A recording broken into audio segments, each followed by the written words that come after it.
Welcome to the big Arabic Day of UNL, the annual day of the Arabic Studies program. My name is Hussein Saidou. I am a foreign language teaching assistant in the Department of Modern Languages and Literatures. This year, I joined the program as a Fulbright teaching assistant by teaching first-year Arabic classes throughout fall and spring semesters. It was, and it is, a wonderful experience as I learned a lot about the cultural diversity here at UNL, and I learned a lot by teaching, and I also enjoyed teaching one of the most beautiful languages in the world, Arabic. I consider myself one of the luckiest Fulbrighters by coming here to UNL. It's just amazing to have a great advisor and coordinator, Dr. Abla Hassan, very hardworking students, and very helpful colleague, Yasin Rafisa. Thank you all. Many thanks to all those who made this event possible. Many thanks to Michael Mason, Faisal Ali, Hamdan, and many thanks to the support and fund provided by Professor Patty Simpson, the chair of the Department of Modern Languages and Literatures. Today, we had a full day of fun, as well as educational workshops. We enjoyed an Arabic calligraphy workshop and an Arabic music and singing workshop. Now, it's my honor to introduce the main event of the day, a panel discussion moderated by Dr. Adam Thompson. Before I introduce Dr. Adam, let me please remind you to stay with us for a lottery at the end of the panel discussion.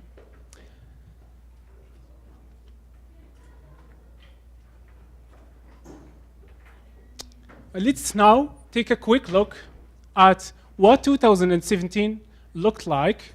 Let's join me please in watching a short picture documentation about our amazing 2017.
Our panel today will highlight a UK research project that joined the Arab section, the Spanish section, the German section, all from the Department of Modern Languages and Literatures, in documenting and honoring the distinguished Arabic, German, and Spanish-speaking heritage communities of Nebraska.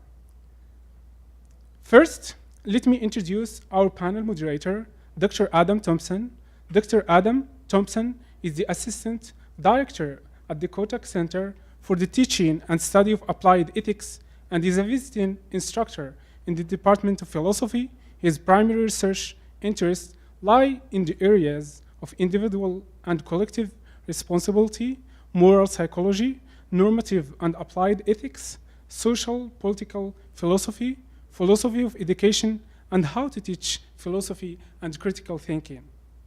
Beyond the academy, Adam is invested in social political activism, exploring the outdoors and music, and supporting his partner's work as an LPS elementary school principal, and learning from his puppy. Please join me in welcoming Dr. Adam Thompson.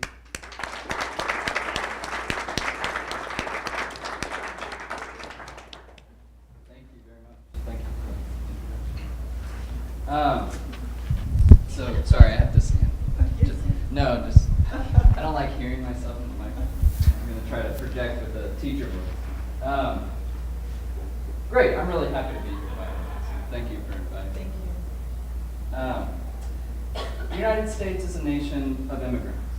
Although immigrants can come from all different backgrounds, ethnicities, religions, cultures, and traditions, there's one thing that unifies all of them. They must be big dreamers to come to the United States in the first place and to overcome adversity to live the American dream. While some dream of better economic conditions, others dream of dignity, freedom of speech, gender equality, social justice, and so on. Over the course of the past 100 plus years, Germans, Latinx, Arab, and Muslim immigrants have brought to Nebraska their dreams, passions, languages, traditions, and even their cuisines. In the process, they have reshaped them as they have become American or more American. In this research that will be presented, or that we'll be talking about, 3 bilingual UNL students collaborated under the supervision of UNL faculty on a project highlighting the many contributions these immigrants brought to Nebraska. One of the many outcomes of this project is a 10-minute YouTube video that each will use as a visual documentation to illustrate what the American dream meant for members of Arabic, German, and Spanish-speaking communities of Lincoln. Today, we will learn from the team about the process so far, their proposal, their challenges, their interviews, their research, their travel across Nebraska, and the actual journey of making the project. So with that, I'd like to introduce the panelists. Dr. Cristina Brandtner. Dr. Brandtner is Associate Professor of German and former Director of Women's Studies at UNL. Dr. Brandtner was born in the dark woods of the Black Forest, Germany, and transplanted herself to the prairie in 1987. Since then, she adopted 2 sons, created a study abroad program for UNL in Berlin, Germany, and loves to interweave her life with fellow immigrants and Nebraska natives. Next, we have Dr. Isabel Velasquez. Dr. Velasquez is Associate Professor of Spanish in the Department of Modern Languages. She was born on the Mexico-U.S. border, and when she was 10, she used to play Little House on the Prairie while looking at the Pacific Ocean. She researches the social dimensions of multilingual experience, and she can ask for good coffee in 5 languages. Something I would love to. She can swear, and she can swear semi-confidently in 3. I didn't see that. I'd take that class. That's great. And then, of course, Dr. Abla Hassan. Dr. Hassan is Assistant Professor of Practice of Arabic Language and Culture and the undergraduate advisor for the Arabic Studies program at UNL. Her current teaching and research interests include Islamic feminism, love and sexuality, and Arabic culture and Quranic studies. And she is mother of 3 boys. The student team. Rizeda Sabaimus is a sophomore and double major in human development and family sciences and Spanish with a minor in education. She is bilingual in Spanish and English. Next we have Barrera Iqbal. She is a biology major with a pre-optometry focus. She crossed something out for me. She participates in the Arabic Youth Council and is bilingual in Urdu and English. And then finally we have Lindsay Labrie. Lindsay is a double major in German and global studies. She spent a gap year in Germany and is bilingual in English and German. She is a member of the UNL marching band. Oh, that's it. She's a member of the UNL marching band. Sorry. And before we start the conversation, we're going to show a UCare PowerPoint video.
I was told you were the first to suggest to your colleagues the idea of a shared UCare project.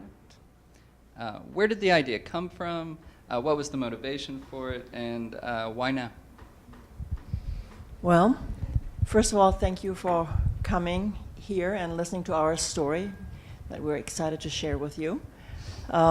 It was about a year ago when I was thinking that the country that I came to, the United States, from my home country, Germany, was undergoing some change, and I was thinking there might be a need to remind ourselves in Nebraska where this all came from. There were people here, but then there were always waves of people coming, and in modern languages we have so many different groups from so many cultures and languages, so why not band together and kind of look at what were some waves of immigrants coming to Nebraska, where we temporarily have our home. And so I looked around and thought, oh my goodness, there were waves of Germans coming to the state, and there were later waves. So what could be similar or dissimilar in those waves? And with these great colleagues that I have, let's see if we can find something that interests us and that we can share with the rest of the state. That's basically what it was. Great. And Isabel, what makes studying the Spanish-speaking heritage communities in Nebraska a multi-layer research project as opposed to a mono-layered one? And can you tell us more about the difficulties embodied in such a research, and which epistemic and practical tools any scholar will need to know for conducting such research? I think that the difficulties are precisely what makes it more interesting. Spanish, unlike other heritage languages in the US, has a community of 40 million speakers, and yet we speak different varieties of Spanish. We have different histories, so there's great intra-community variation. In a state like Nebraska, where there is not a lot of high ethno-linguistic vitality, it has always interested me to know why Spanish is maintained and spoken, even though people could carry out their life in English. So you choose to maintain your language because you choose to maintain a part of you, and that has always been fascinating, at least to me. Great. Abla, part of researching the Arabic heritage community of Nebraska started from an email. Tell us more about the story, and in what ways does this story challenge what we know about Arabs in the U.S. and in Nebraska? I'm going to have to steal your mic first. Where did we start in the UCARE program, in the UCARE research, the part of the Arabic heritage? So I had almost a year ago this email from someone who emailed me that they visited Kearney Cemetery, and they took a picture of a gravestone with Arabic calligraphy. They were just curious, what does it say? And what caught my attention, not only that, some by the way, we gave a visit there. Some of the gravestones there are written in Arabic and English, and some are just written in Arabic, just Arabic. So what got my attention was not only the name, but the date. So the date was 1910. This is a new even to me.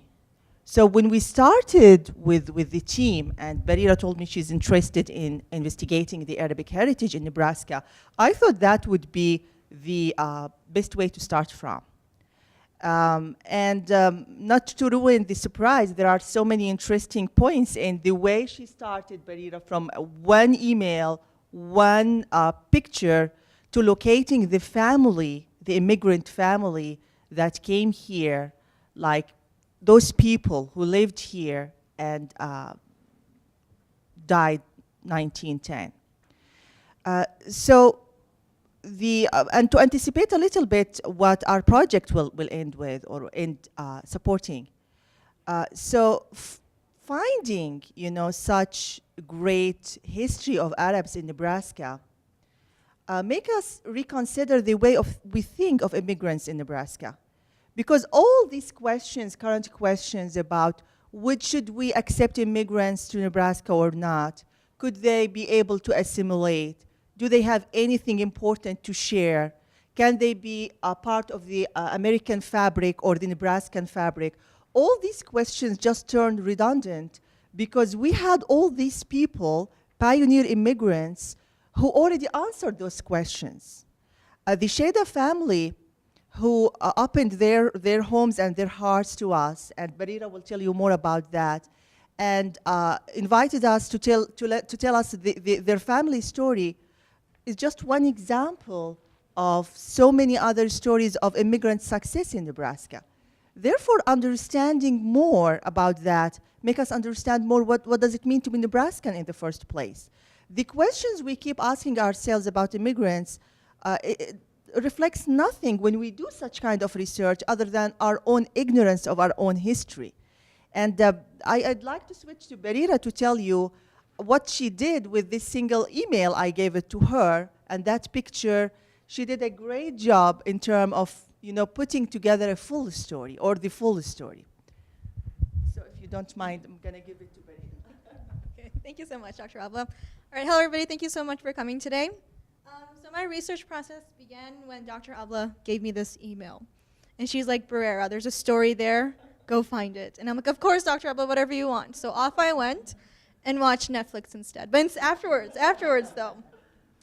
In that email, there were two clues. The first clue being that there's Arabic inscriptions in the cemeteries in Kearney, and there's a church called the St. George Orthodox Christian Church that would be connected to those cemeteries as well. So I decided to go further into that history of that church and found out that their original name was the St. George Syrian Orthodox Church. So I was like, interesting. So I decided to use that name and cross-referenced it with the public death records of the Kearney Cemetery and found 23 individual hits. So I'm like, okay, so these individuals are associated with the Syrian Orthodox Church, but where's the real Arabic connection? And I didn't want to go all the way to Kearney in the winter into the graveyards. No, it's too cold. So I decided to see if I can Google image to see these gravestones, to see that Arabic evidence proof. And I found out that there's actually a big public cemetery database that actually does that for you. So after I cataloged the birth, how these individuals died, and then how they died, or when they died and how they died, I entered their names into that database, and up came like 18 cemetery gravestones that actually had those Arabic inscriptions. So I'm like, okay, there's my Arabic connection, but how do I know more about these families? So I decided to individually just Google their names. And one of the biggest main connection that these families they had was they're actually from Lebanon. And they actually immigrated to America due to economic depression.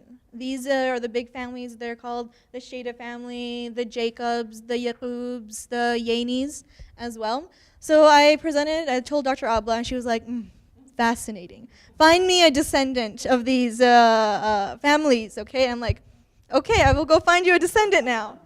So that's when one of my biggest hurdles came, because when my recent articles of those families dated back to the around 1983, and that's over 30 years ago, and a lot has happened during that time. So I called around to museums to see if I can locate the authors. That was a dead end. So one day, I was back on Facebook, and I was scrolling, and one of my old friends, her grandfather was in hospice care. And if you're put in hospice care, the patient usually has around 6 months to live. So once in a while, she would update the statuses of her grandfather. And one day, he passed away in early January. And so she wrote this really nice eulogy of him on Facebook. And I decided to read the whole thing. And one of the lines that she said was, you're going to have the biggest Sheda family reunion up in heaven. And I was like, I think that's one of my names. So I opened up all those articles, and I found the Sheda name. I didn't know if they were actually connected. So I constructed a really rough genealogy based on what the articles were telling me, and cross-referencing it with her grandfather's obituary.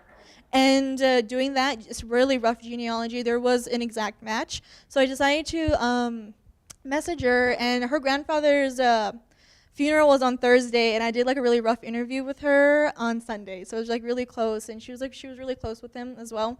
So like we might have cried a little bit, but I would say the rest would be history. Then we went off to Kearney and interviewed the grandmother, the great uncle, and her mother as well.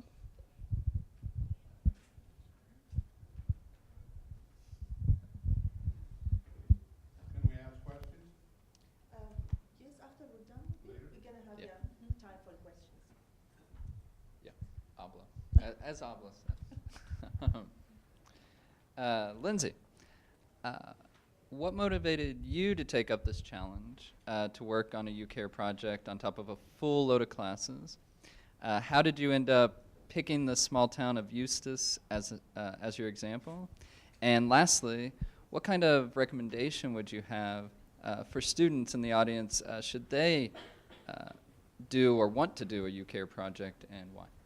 Okay, so Cristina kind of picked me out of the crowd, out of her German students, to be the leader on the German part of this project. And I think part of the reason why I seem to be a good candidate is because of my experience with the German language, and I lived in Germany for an entire year.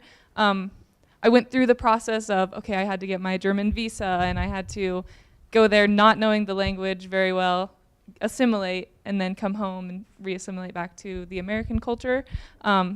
And because of that, I got to see the differences between the German and the American culture firsthand. And that really helped me with my research here back in Nebraska, because I could understand what the people who we were interviewing went through. So that was like one of the really big things that inspired me for this project, and that I'm glad I did, because now I can see what the people on the Nebraskan side of the immigration waves felt and what they went through. And it was actually kind of traumatizing for the people that came over here that we interviewed. They came over in the 1960s because the father was in the army. He met this woman at a club, and she didn't speak any English and he didn't speak any German, and somehow they hit it off, and like they used their hands to talk or whatever. And the woman already had 2 small children, and the man said, "I'll give you 15 minutes to marry me." So they married each other. They came back. The father came back on a plane. The mother came back on a boat for 10 days with her 2 small children, knowing no English, learning how to say cornflakes, and that's about it. And it was traumatizing for the little children that came along, and it still is traumatizing to this day. And it just shows that everyday people, they have this background that you don't know about, and it's the thing that makes us Nebraskan, and this common experience that all of our ancestors, probably for the German side, have gone through this too as well. So it's really important to see those connections like in person. So that was part that inspired me. The second part of the question was? Yeah. How did you end up picking that small town? Oh, Eustis, yes. And So recommendation. I picked Eustis because I was researching this German side of Nebraska, and it said in a Nebraska Life article that Eustis had a sausage factory and a Christmas celebration every year. They have a sausage festival. They have a German store. So I was like, okay, well, this place is obviously pretty packed with German heritage. So I got onto Facebook, and I messaged the town of Eustis. The town of Eustis has a Facebook page, a town of 300 people. I wonder if all 300 of them are members. But, and then like within the hour, they were like, yeah, we'll help you with whatever you need. So they connected me to the owner of the grocery store and the owner of the Christmas shop, or der Deutsche Markt, the German market. And yeah, we got together, and we went on this huge trip everywhere. We started in Grand Island, went to Kearney, then we went to Eustis during that day. So yeah, that's how I picked that family. And then the last part was, do I recommend? Any recommendation? Okay, so if you have a passion, like my passion is pretty obviously German, you should definitely try to find somebody else who has that passion as you, find a professor that has the same passion. Doesn't have to be about the humanities, it can be about science, whatever. And make sure you make a connection with people. And if you feel like you want to do some kind of research just to broaden your knowledge or to become a more well-rounded person, you should definitely do it. It's not too big of a time commitment. Plus it's paid, so, you know. Great. Frizeda? What have you learned about yourself as a multilingual Latina while researching the stories you've collected for this project? And in your opinion, what are some aspects of Latina experience in Nebraska that people who are unfamiliar with our state might not know? I've always been better with writing, so I'm going to read a little excerpt that I wrote earlier today in response to this question.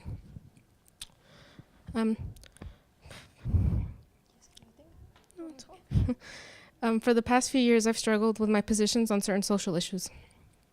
I've been in and out of the immigration system in a process that took about 12 years.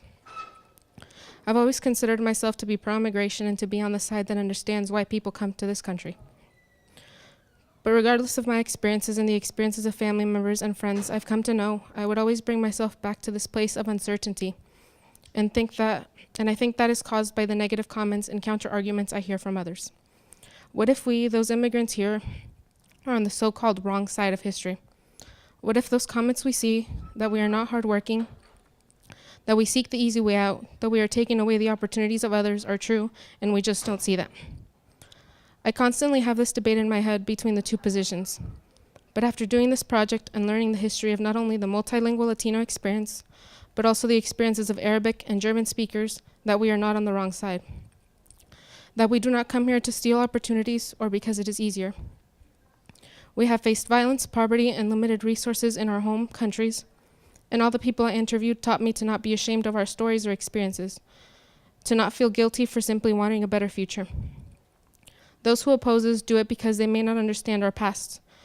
Because of this project, I am now more confident, focused, and determined to succeed and be an advocate for all those who feel the way I did because of what we are taught to see ourselves, and I'm very thankful that I had that opportunity.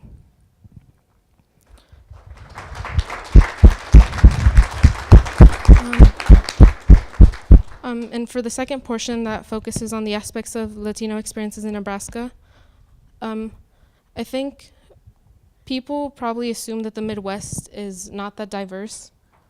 I certainly met a lot of people who think that. And I do think that it is diverse. We have people from many different countries, but it is very easy, even in a place, I mean, no matter where you live, but in Nebraska, that even if we have a lot of people from different countries, we can easily seclude ourselves. Living in Grand Island, they have a very large Latino population, but that's all I ever came to know living there for 12 years. And it wasn't until I came here to Lincoln that I met the professors, that I met the other students, that I actually began learning more about Arabic culture and German culture as well. So no matter where you are, and here in Nebraska, I mean, even in places like Omaha, you can have the south part, which people typically associate with Latinos, the northern part, which people typically associate with African American communities. And it's very hard for those two to share spaces. So I think this project is a way to open up that discussion and a dialogue between people of all different countries and find those similarities together. And give our panelists a hand. Thank you very much.